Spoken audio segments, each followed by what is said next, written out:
Kati na bino bisika so wazwami Nzamba pambola bino. Bonjour, bonsoir. Ya idi bolombo greffe international ya peuple mokonzi peuple souverain. Bokoto bokoto bokoto. Na lento sur la mamouké. Tout sur la mamouké parce que le pays, notre beau pays n'est pas encore sorti de l'auberge. Bandikonangai mboka na biso ne sera sorti de l'auberge que lorsque nous-mêmes, le peuple congolais, nous prendrons la décision de se mettre debout comme un seul homme et de bouter hors d'état de nuire tous nos ennemis intérieurs tout comme extérieurs Yamboka Nabiso. Suivant l'article 64 de la Constitution qui permet à chaque citoyen congolais de se mettre debout et de dire non, non aux bandits, aux criminels qui ont pris notre pays, qui ont pris le pouvoir par la force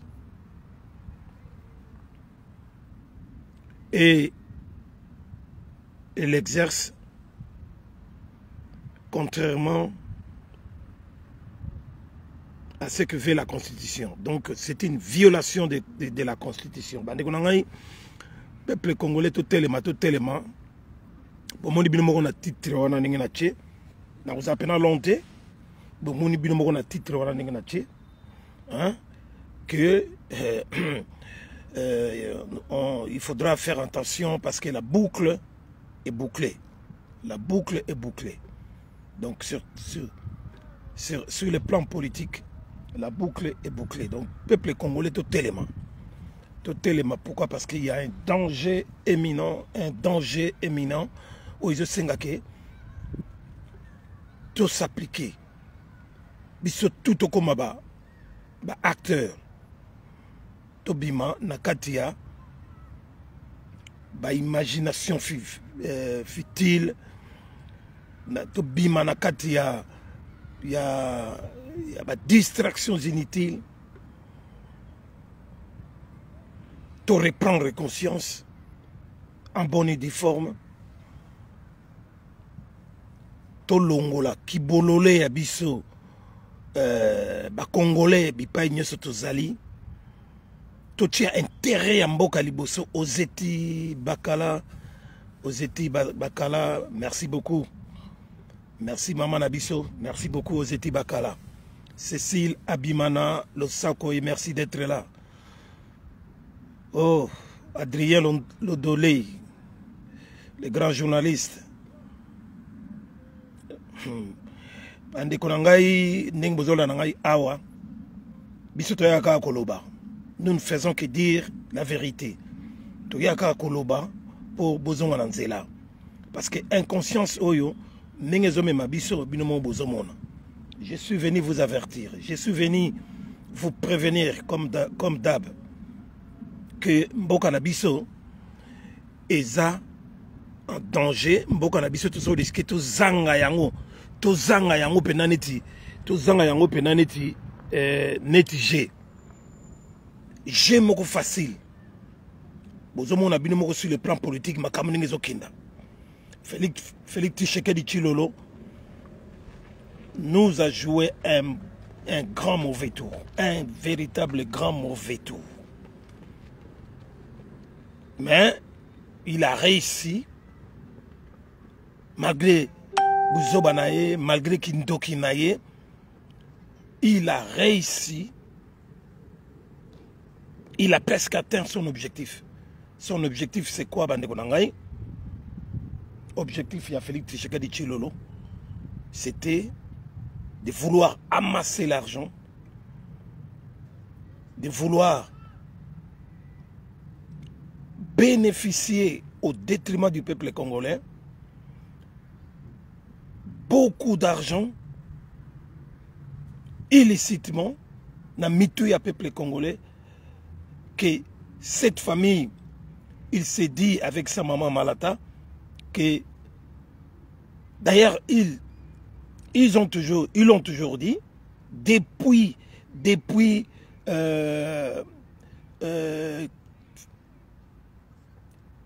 Etienne Tshisekedi vivant, qu'ils avaient une part, ils devaient bénéficier d'une partie des richesses dans ma mboka na biso, dans ma belé na biso ya Congo, comme si cette terre, ce pays les appartenait. Objectif na bango yango wana ndeko na bandeko na ngai, c'est Bomoni Félix, il s'en fout de tout le monde. Félix s'en fout de tout le monde. Bino batu bosalaka ba éloge naye, bino batu bosalaka simaya Félix Tshisekedi. Vous continuez toujours à croire en lui comme si ndenge tozalaka kala balobi babunda 37 ans ya bitumba en opposition, ils doivent à tout prix bénéficier de quelque chose dans mboka wana. Est-ce que c'est vraiment normal? Donc bango na mboka wana objectif na bango ezalaki kaka bazwa mbongo, bazwa comment bazwa succès, hein, basala ba matuvi, bakoma na niveau oyo Félix a sali forcing nenga aiko koma soi-disant entre guillemets président de la République avec un pouvoir faible.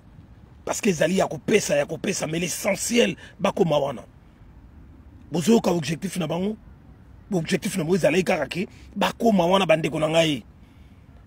Bazombongo ya belé, maman Marti ba futaka plus de 400 000 $ par mois. C'était ça l'essentiel pour na batouana. En dehors de ça, en dehors ya bambongo bazako zo Félix, les soi-disant présidents les plus riches du monde, avec 2 millions de $ et quelques. Et puis, tout ya famille na bango, tout ya famille na bango, au moins mutumoko par mois, mensuellement, azozo mbongo, par en dessous, il y a 3 000 $ par mois. Il y a boye kaka ya ufele. Allez, bino sikoyo na se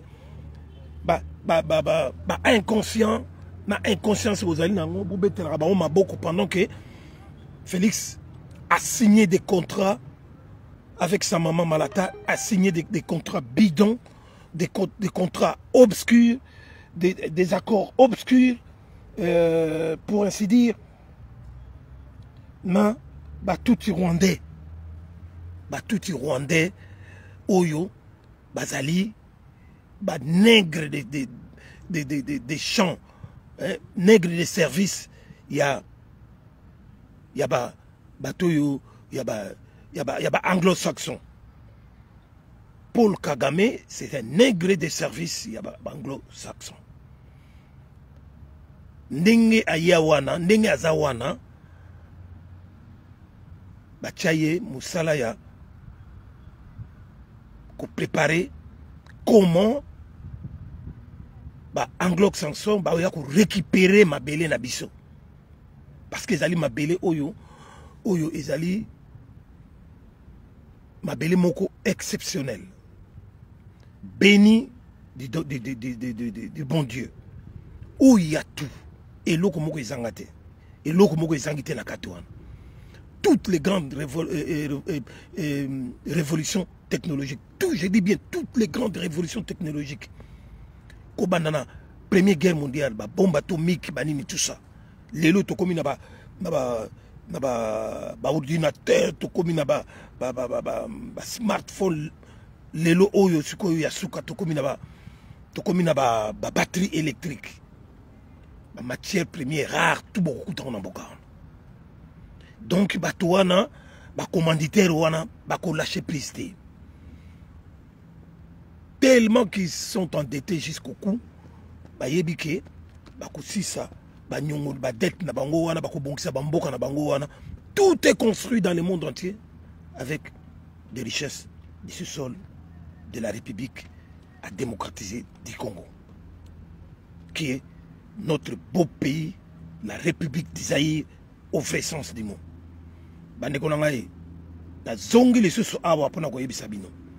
Mettez beaucoup de j'aime, partagez et mettez beaucoup de j'aime. Parce que, awa na Facebook, balingaka, bayokangai na ba vérité. Pour nous éviter que va mettre yango sur off. Pour nous éviter que va mettre yango en sourdine. Mettez beaucoup de j'aime et partagez. Bandeko nangai oyo balandaka ngai ebele na bandeli lisusu mbote na bino et merci beaucoup na Marius Bayende moto oyo aleki bibende ya Tour Eiffel na valeur. Marius Bayende Kombelengi Losako na yo, Jean-Louis Mundele Abangwandi Mibaramo, Roger Bamokande Bale na yo, Boke Chiwayambo Général de Gaulle, commandant Iso ya Eunice Banze, Mama Oyo azali entrepreneuse ya munene oyo azali na ba magasin mibale mobimana alos Mama Eunice Banze bokende kuna bokokuta ba rivage ya ndenge na ndenge, surtout pour na bino basi ba wax hollandais ya ndenge na ndenge, ba wax ya ba niveau nyonso ezali kuna na ba prix ya malonga kaka ndenge ezaka na Bruxelles. Ba bijoux oyo ezana ba garantie ya bambula ebele. Merci beaucoup. Merci beaucoup na Maman Mongala ya Brigitte Mongala. Merci beaucoup na Maman Maserati Kipavita. Merci beaucoup na Maman Déboulonné ya Déboulonné TV. Merci beaucoup na Maman Lydie Demille. Merci beaucoup na Maman Kenia Moussoko. Ba Maman Nyoso Cécile Abimana. Oyo Bolandaka ngai. Partagez énormément aux Etibakala.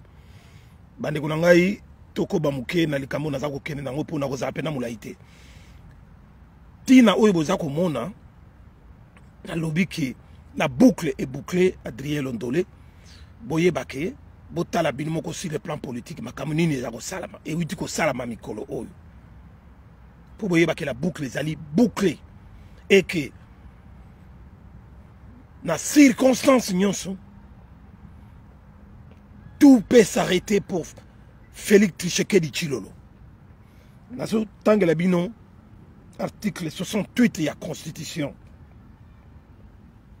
Nazo tangela bino article 68 de la Constitution namboka na bino. En ce qui concerne le président de la République, l'article 68 de la Constitution dispose: le président de la République n'est responsable des actes accomplis par l'exercice de ses fonctions qu'en cas de haute trahison. Donc, boye bake,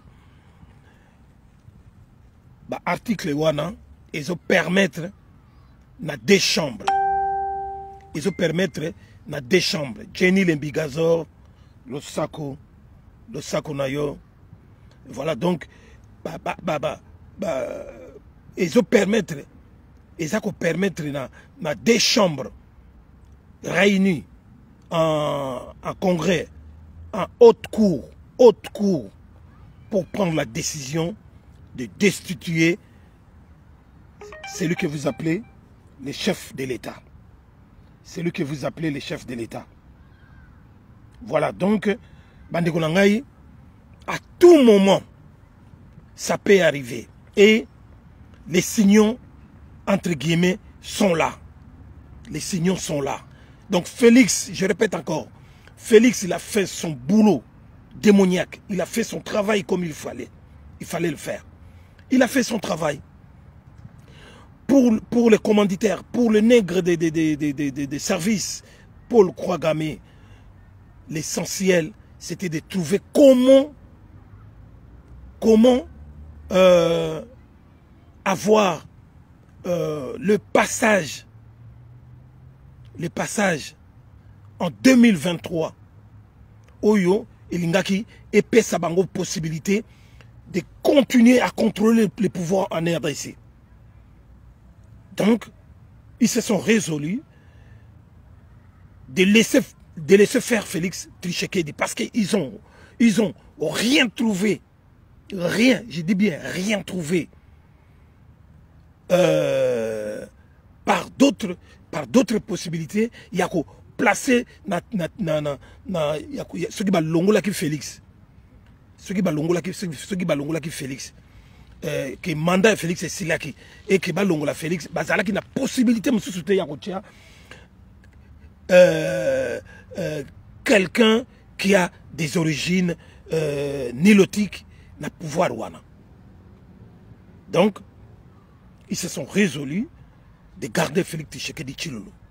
Mais Félix Tshisekedi Tshilolo, comme c'est un idiot, un bon à rien, la tête vide, hein, un malade, un mongol, bah tikiye, bah ibisiye, yiba ba élection na ndenge koki. Sala onyo se koki mais yiba kaka ba élection, sala ka ba élection, sala simulacre ya élection. Ba élection te mais sala simulacre ya élection. On ne dira rien, on ne sera pas contre toi. Et tout ça. Et même la commandité de la Union ne jamais contre simulacre de l'élection. L'essentiel pour toi, c'est de rester au pouvoir, sans pouvoir, pendant encore quelques temps. Et ces quelques temps est bel et bien là. C'est quelques temps, c'est-à-dire, ça peut être aujourd'hui ou demain, que tout peut s'arrêter sur Félix. Tout peut s'arrêter. Alors, le coup là-bas, signé d'accord na bango. Félix Tshisekedi Tshilolo. Na maman na malata. Félix, akozala kaka pini. Ata bango batako balingi ko sala yeku d'état d'une manière ou d'une autre. Félix va payer. Yango moni a comme une situation, il y a ba maladie, il y a ba tout ça. Le lobby bandekolangay, je suis venu vous rassurer que des chambres réunies, il y a assemblée, et ça na maboko ya nani, il y a nilotique. Et ça na maboko, il y a Vital Kamerhe, Oyo Azali, un côté burundais et de l'autre peut-être rwandais. Et comment Nini Sénat, président et Sénat, c'est quoi binomo Boutiko Fifrango. Boutiko Fifrango, Félix lui-même, il a mis son ex-premier ministre Samba Lukonde, Yemoko Mutu, a proposé contre IDPES. Et ça ne vous dit rien. Ça ne vous dit rien. Binoba, tu as IDPES. Bozako Bomana Pamba. Mais Boye Bake, Félix n'a jamais eu besoin de vous. De toute façon, Félix Tshisekedi Tshilolo, ce qu'il a commis président, soi-disant, un président mafieux dans la République démocratisée du Congo, ce n'est pas grâce. Il y a Ezali grâce il y a Binoba banani tu as IDPES c'était hein. Ezali trahison pe moyibi ya Yemoko Félix, il y a famille Tshisekedi Tshilolo. Il y a famille Tshisekedi na malata. Ba véritable bateau il y a IDPES. Oyo bazalaka na papa na ye. Okokuta bango moko te bazaka susu na bazalaka susu na kati na sima IDPES. O bato benga ba IDPES ya ba fondamato. Ba longwa masolo po ba yebike mutu oyo azako diriger sikoyo bandeko na ngai. Soi-disant mutu oyo azali na pouvoir sans pouvoir. Mutu oyo bochaye na mutu ya mboka wana. C'est un escroc, un aventurier un bon à rien, un mafieux, oyo a salé la canaille, bah nilotique, bah tout rwandais. Ce n'est pas pour rien le baranabino, Panyamulenge, Bazabande Konabiso, Congolais. Ce n'est pas pour rien le baranabino. Ne vous battez pas pour des petites portions de terre. Namboka wana. Yanga besoin de Bunagana, Baruchuru, Bamasisi, Minembu, Bamboka wana tout. Et comme il n'a pas Bamboka Moussous. Pourquoi? Parce que il n'a pas un mot à dire.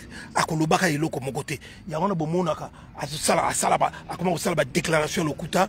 Au moins, à la moindre petite escarmouche, N'engaloba. À la moindre petite escarmouche, à partir de Goma, il va attaquer le Rwanda. Paul Kagame, à Kokima. À Kokima Ndakunae. Mais à Salé la côté. Ce n'est pas pour rien, Boyo Kakamwa, il y a Rwandaise. Nani. Nyakero aloba na ba discours na ye pona ko yebisa ba mama oya sangisaka bango na ba église banini pona lobake pona ko influencer ko démoraliser peuple congolais. Il y a que bo attaque bo bundi bitumba lelote pona ba babele na biso ba botoli bana na biso ba ya kozongo na sima. Tout ça c'est pour vous préparer, pour préparer les peuples congolais à accepter du fond de lui que tout ce qui nous arrive, que Mboka na biso est comme balkanisé, occupé par les Rwandais, tout le monde est en haut normal. Mais ils ont été tous, cette famille Tshisekedi, depuis 1960 jusqu'à l'ère où je vous parle, Bango va contribuer énormément na ba trahison ya ndenge na ndenge, ba trahison ya ndenge na ndenge bandeko na ngai, hein? Ba trahison ya ndenge na ndenge, il est ba ko contribuer na yango et musala na bango et monani et salami na ndenge ya mukete. Donc Félix, objectif ya Félix, objectif ya famille Tshisekedi, et ça atteint, c'est-à-dire l'objectif de s'enrichir illicitement avec l'argent public. Il y a peuple congolais, et parce que balobaka yango bandaka ba kotina koloba yango ke bango bazako bazako bunda pambate bazako bunda ndenge ba bunda plus de 37 ans. Un instant, excusez-moi.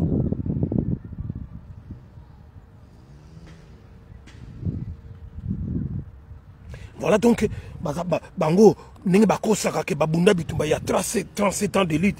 37 ans de lutte, il y a le kuta, parce que papa na bango, il tient Tshisekedi chilolo, azalaki na Mobutu, et sikamoko, kabolaka makambo, et sikamoko, makambo ya dictature, nini, ils ont concocté ça ensemble, mais utilisé par la mafia occidentale, Nenga utilisa Etienne Tshisekedi, qui commençait à mettre les bâtons dans les roues au maréchal Mobutu, depuis et jusqu'à aujourd'hui, Bangoka Kaba famille wana, c'est la famille, la malédiction du peuple congolais, c'est le malheur du peuple congolais. Bangone batobazako trahir, donc trahir, maintenant commis na atteindre objectif na bango oyo ya ko gagner ba millions na ba milliards oyo bango ba gagner yango bozomona ata soki bo Nicolas Kazadi et les autres bazako yiba et pas ya Félix, c'est tout à fait normal azako dédonner bango à tout moment, azako dédonner ba caméra mabe a dédonner Nicolas Kazadi bolobi ke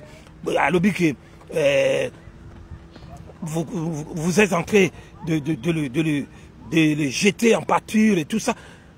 Beaucoup de monde Nicolas Kazadi, bako kangaka na bango yete. Yewana comme que ne va faire partout.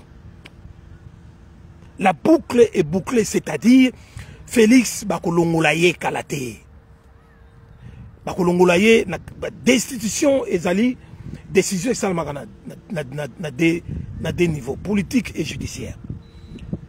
Politique na ndenge ke soki ba moni incapacité na ye politique ya ko gouverner ya ko diriger mboka wana, c'est question de maladie qui a commis incapable totalement.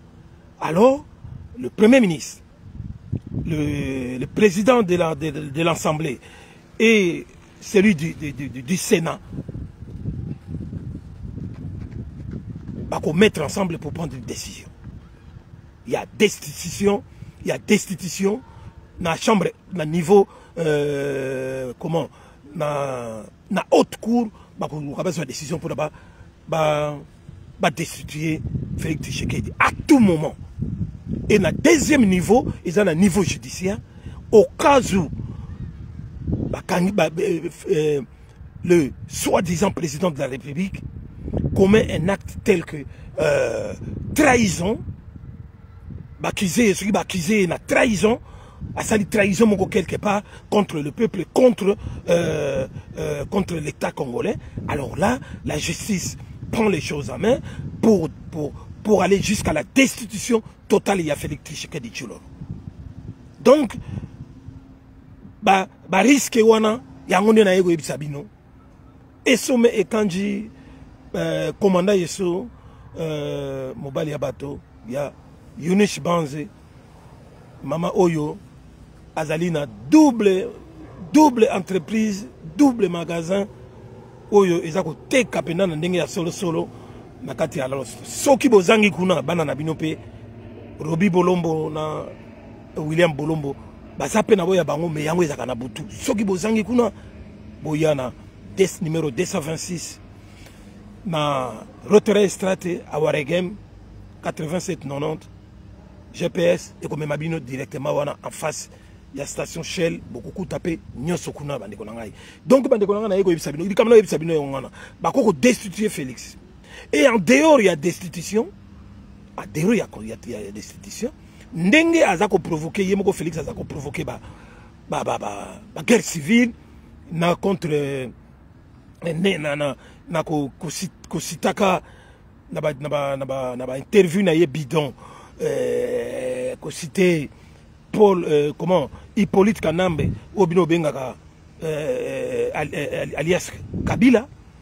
Donc à quoi provoquer na makambo na ko provoquer guerre nini guerre civile oyo et permettre na Hippolyte Kanambe ou les autres yako ko salaye coup d'état pour akenanaye parce que Félix humainement parlant, physiquement parlant, Félix est un bon à rien. Dans la tête, il n'y a plus rien du tout. Et puis, nous autres, ils ont simbalé suscité. Azamutu Oyo, en bon français médical, qualifié des grabateurs, c'est-à-dire, Oyo a commis une incapacité à contrôler geste naïe physique et tout ça bona boy.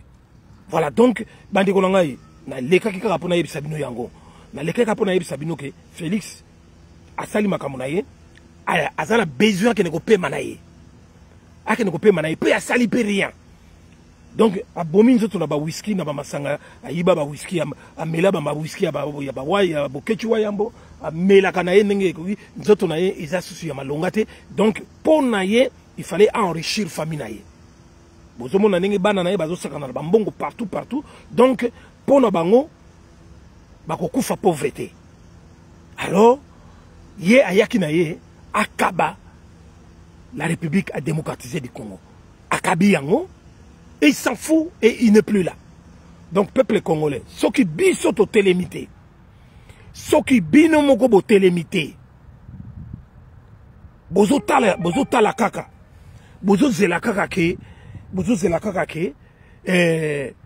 baya ko libérer bino. On ne libère jamais un peuple. Un peuple se libère seul.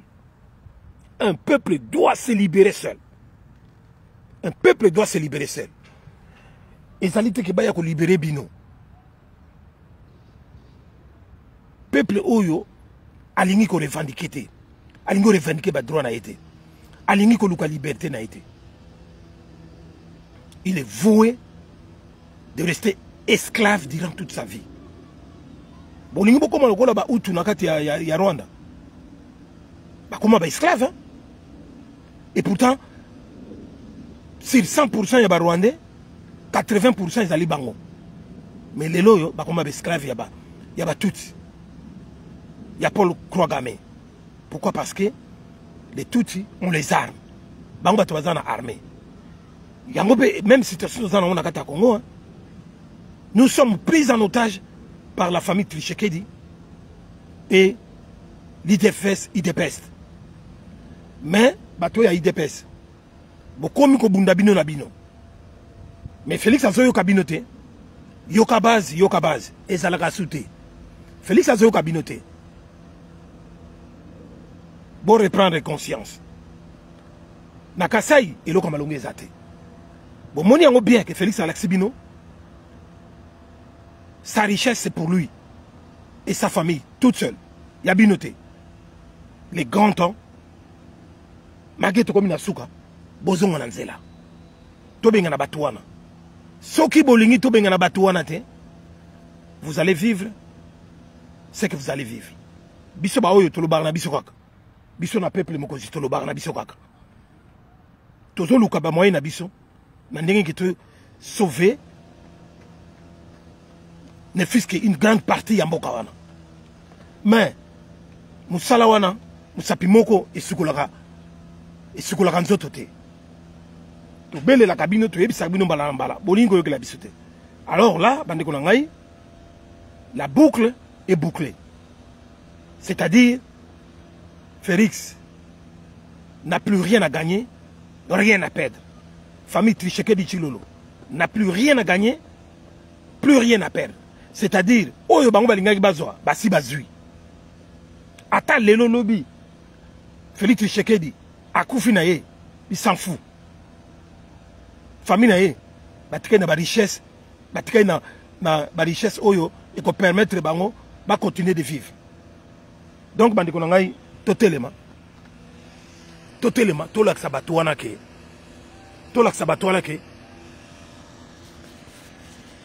la République d'Isaïe, ou la République a démocratisé le Congo, ça nous appartient.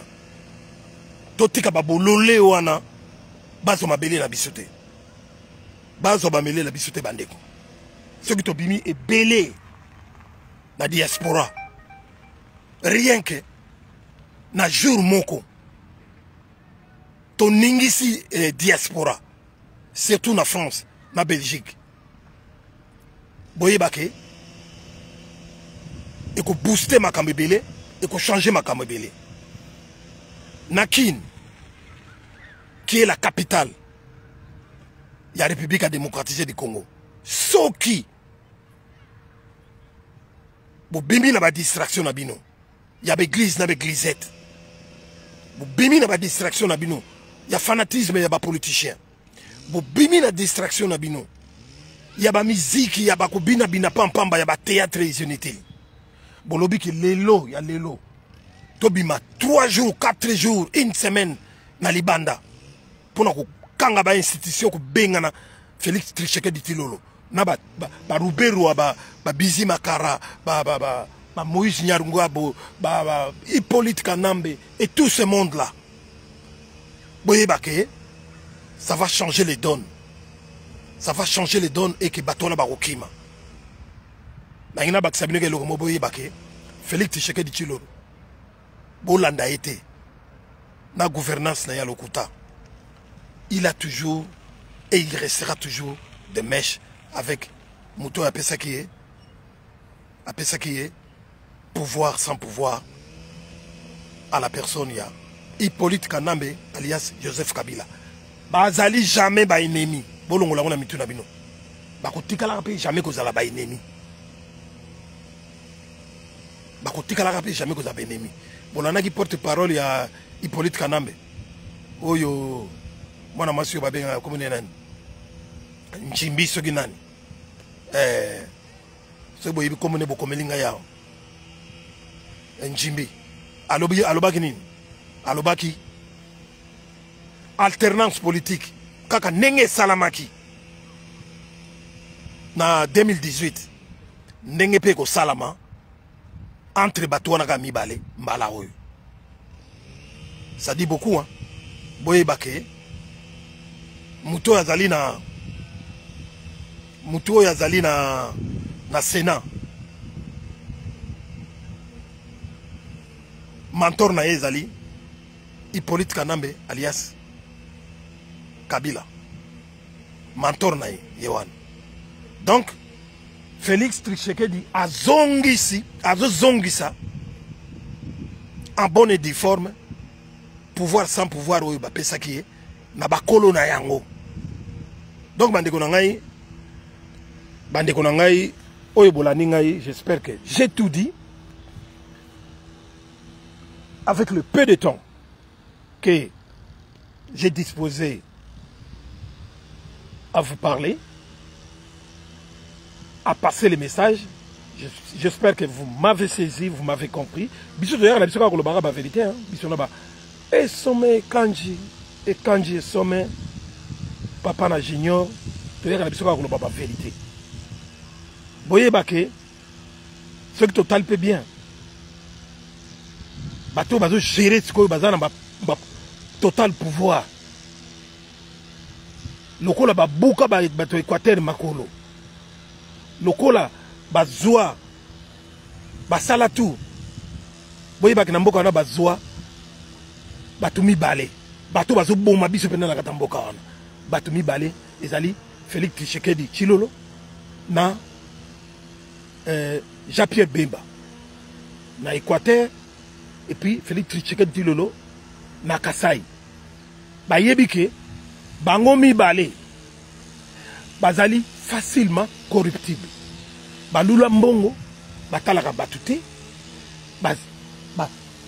bayebi bato msute en dehors ya ba famille na bango. Ce qui bo talib exemple na bango bokomona ke même atandenge bazo kabola ba pouvoir na bango ya lokuta ya moyibi. Félix Tshisekedi Tshilolo azali tribaliste et népotiste. Tandis que Jean-Pierre Bemba azali népotiste. Parce que Jean-Pierre Bemba azali tribaliste, c'était pourquoi Jean-Pierre Bemba a négligé bato Équateur. Jean-Pierre Bemba, ce qu'on m'a dit moi poste, à peu près ça na bateau, na ba kombo na ye. Bemba. Après ça kango jamais même quand on a MSC, bateau monsieur pas ko bazoka te loko makote. Donc Jean-Pierre Bemba en dehors ya népotisme, ye kaka moyibi na yambo. Donc bateau na mi balé Moko aza rebelle, Jean-Pierre Bemba et mon sous Félix Tshisekedi, yende aza traître. Bango tout, Félix Akenda côté Barwandais, Jean-Pierre Bemba azali côté Museveni. Donc bateau ba boma biso eza bango bande konangaye. Nakunzi fumwasuka. Bango batu ba boma biso ba boma kabiso tilelo oyo. Bango yango bozomona ke ba neutraliser bango jamais bakoko bunga. Kasai ekufa pour nani Félix. Équateur ekufa pour nani Jean-Pierre Bemba. Donc namboka wana bato yo batikali makasi. Bato batikali makasi. Ba botoli banani ba comment ba Rwandais ba kota tina bakatanga pona bazwa ba contrôler mboka wana mobimba. Po ba contrôler mboka wana mobimba parce que mutu azate. Donc bandeko na ngai ezali participer mawa et ali participer mawa na bato yo mibale ne ba ya ko boma ba ya ko boma biso ba bomi na mboka na biso. Ils s'en foutent des gens qui meurent. Makambo ya génocide. Bon ndenge basali récupération na makambo ya génocide na Kisangani. Comment voulez-vous beaucoup ne kolobela génocide mais parmi bino parmi bango bazalaki na ba génocidaire bango ko na kati wana. Vous vous rendez compte de cela? Donc bandeko na ngai on a ngana loba bino yango wana. En tout cas partagez énormément l'émission. Partagez énormément l'émission et que peut-être il faut ça conseil, il faut encourager batu oyo balingi babima na distraction, batu oyo balingi babima na inconscience na bango, ba reprendre conscience na bango pour na kobundela mabele na bango. En tout cas bandeko na ngai on a ngana loba yango wana nasuki wana pona lelo ya Idi Bolombo greffe international et à peuple mokonzi peuple souverain. On est là pour vous et on sera toujours là pour vous. Donc bandeko na ngai bo partager émission oyo makasi mbote kaka na honorable et déshonorable Alemboyo ya mama Gimboyo le sako na yo. Bon courage à toi na musala na yo. Ize matumona le sako na yo. Vieux Peter, compagnon de route, vieux Peter Kikela, en direct de Mons, compagnon de route, les grands routiers, le sako na yo. Voilà, petit nangai pour les boanga, gaz na gaz, ceux qui ont zongi au salivier na yo signe. Clément Likele, Fison Kamba, Yamama Lidi, le sako na yo Kalate, Nazakoya. Bon, Banakin, Botelema, Liseki Elutate,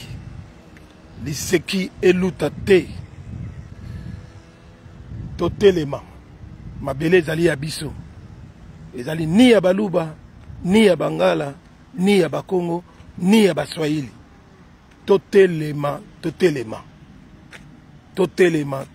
Nabomoko, on peut faire quelque chose. Voilà. Oh, Nangana Yebisabino Yangoana. Merci beaucoup. Merci beaucoup de m'avoir suivi. Nzambe Apambola Bino Biskanyo Sobozwami. Partagez énormément avant que Bato y a Facebook. Bakomi ko sala ko mettre ma vidéo ya makasi na off. Donc les alliés mawatro partager et beaucoup aimer, beaucoup like et ko sala moi bien. On vous demande pas plus. Kaka wanande les alliés malamu bo partager peto boité Moutignos Oyalingi ko publier émission Oyo a publié naïe Bisso l'essentiel que le message passe. Voilà donc Nasukiwana pour Nalelo. Merci beaucoup. Ingeta.